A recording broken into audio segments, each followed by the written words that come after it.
Leksiyalarımıza başlaymayız. Bugün çiğsağ 2021 yıl 1. ayının 31. günü.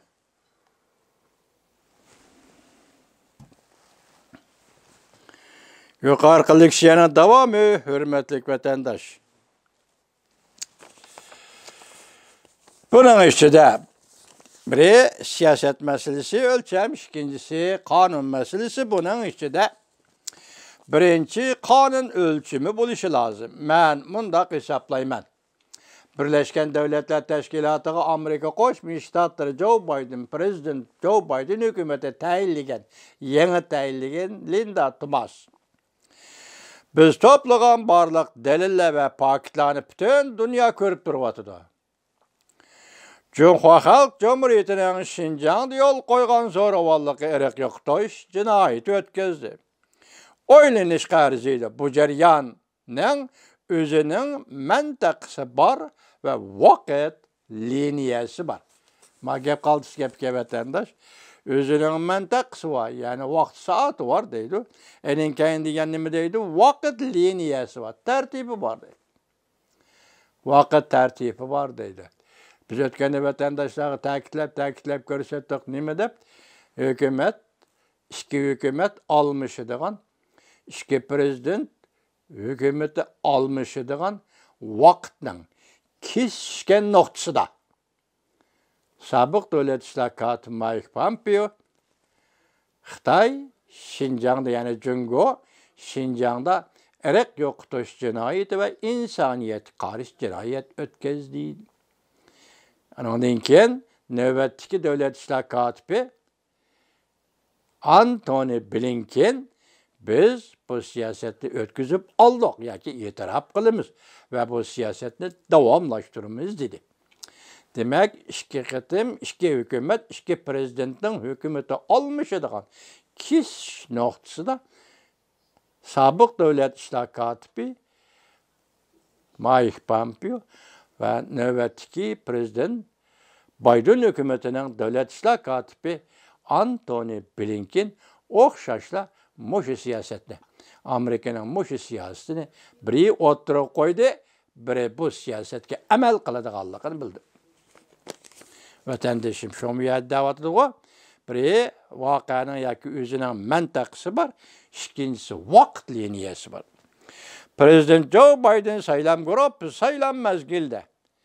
Çünkü Kompartiyasının Şincan Uygur Abnum rayında Uygurlarını ve başka Müslümanlarını bastırışını erek yoktaş cinayeti de belgiligen. Uygurlar meselesi de ben bunda hesaplayman. Bizden hemimizden fikri birdek. Birleşken Devletler Teşkilatı'na Prezident Joe Biden tayinligen elçi. Daimi turuşluk elçi devatırıcımı. Uygurlar meselesi de ben bunda hesaplayman. Bizden hemimizden fikri birdek. Eğer ve ayallarını mecburlap, keri ve yaşlarını ceza lagırlarına nazarbend kılış. Ulağa kayıtta terbiye elip veriş. Çünkü Kompartiyasının ideolojisini kabul kıldırışka uğrunuş. Bularının hemmisi erek yoktaş, siyasni yolga koygallıkta. Şunlaşkı men bu xulasıga koşulumen dedi. Aynı çağda devlet işleri, elə guvalıq biriş mezgili Devlet İşler Katibi Antony Blinken. Devlet İşler Katibi 27. günü Devlet Mahkemesi'nin tüncü nöbetlik muhbirlerini kütübeleşeceğini de mındak şahir. Devlet İşler Katibi Antony Blinken 27. günü Devlet Mahkemesi'nin tüncü nöbetlik muhbirlerini kütübeleşeceğini de mındak şahir. Ben mındak hesaplayman. Cungu'nun Uygurlarga ve asallık milletlerge yürüzüp atkan zoravallığı erek yoktaş cinayeti bulup şekillendi. Ben bundak hesaplayman. Cungu'nun asallık millet Uygurlarga, asallık milletlerge yürüzüp atkan zoravallığı erek yoktaş cinayeti şekillendirdi. Amerika Koşmuş Ştatları'nın Devlet İşler Katibi Antony Blinken şunda. Bu vaziyet hazırki dünyada birden-bir vaziyet vatandaşım. Bugün Amerika Qo'shma Shtatları şu siyasetini belgiledi. Biz arlıq silahlik siyaset degende dedik ki, erek yoqtuş ve insaniyetke karşı cinayet ötküzdi Şinjan'da. Cungu Kompartiyası. Bu gap Amerika Qo'shma Shtatlarının ağzından çıktı. Amerika Qo'shma Shtatlarından siyaset bulup çıktı. Dünya anda şu siyasetke qarab tekizlenişi gerek. Ben anlayman üzem tağı yazmış şekilde köymüdüm. Angliya bu doğruda tazı aktif fikir beğenmedi değişti. Yani bazılar Japonya tazı aktif fikir beğenmedi değişti.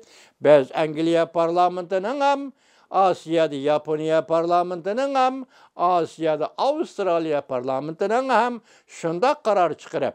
Mesela Cumhuriyet Kompartiyası Şinjan Uygur Abdunum Rayı'da Müstemlike Uyguristan'da erek yoktuş cinayeti ötküzdü. İnsaniyetke karşı cinayet ötküzdü dep karar çıkarışını ümit kılımız, talep kılımız, iltica kılımız. Biz üç noktada hazırki devletlerde üç devlet Angliya, parlamenti ve Japonya, parlamenti ve Avustralya parlament. Çünkü bu devletler Amerika Qo'shma Shtatlarının ittifaqdaş devletleri, dost devletleri. Amerika'nın siyasetini derhal kollaydigan devletler. Hazır Amerika Qo'shma Shtatları bu siyaseti ilan kılgan eken, men oylayman bulup mu Japonya'da, Avustralya'da, Angliya'da parlament azalarının bu meselede işkilinip durduğu yeri yok ve yok buluş gerek deyim. Çünkü bu devletler birinci demokratik devletler. İkinci insanperver adamgarchilikka var devletler. Endi Xitoyga mush yo'l bilan taqobil turish yoki endi Xitoyning jinoyatini taqobil turishlar emas, ko'rsatib berish, sening jinoyating mushu, sen mush jinoyatni sodir qilding deyish, Amerika Qo'shma Shtatlarining deyish bilan bugungi kunda xalqaro vaziyatdagi bir zo'r ilgirlash, Uygurlar meselesi de zor ilgirlash bulup hesaplarında hürmetlik vatandaşım. Şuna hazır chet ellerdeki Uygurlar kılıvatkan işlerinin hemmisine merkezde kaldı muşu mesele. Mesela ırk yokutuş. Yakından bir yaşlar canlanışkı başladı. Kayta muşunun kendi sözlevatıdı. Fukummuş siyaset doğru sözlevatıdı. Bu bir tergibat, teşvikat meselesi emez. Amerika Qo'shma Shtatları belgileyen siyasetni avvali xalqqa dunyoga tonushtirish, Uyg'ur xalqiga tonushtirish va mushu yo'lda boshqa davlatlarning ham Amerika Qo'shma Shtatlariga agishib, shundoq siyosat belgilashini talab qilish vatandosh hozirgi paytda sizning bizning vaziyatimiz va hozirgi paytda cho'ng davlatlar o'rtasidagi munosabatlarning belgilik ve alayidliki ega siyasi ve vaziyeti bulup kaldı vatandaş.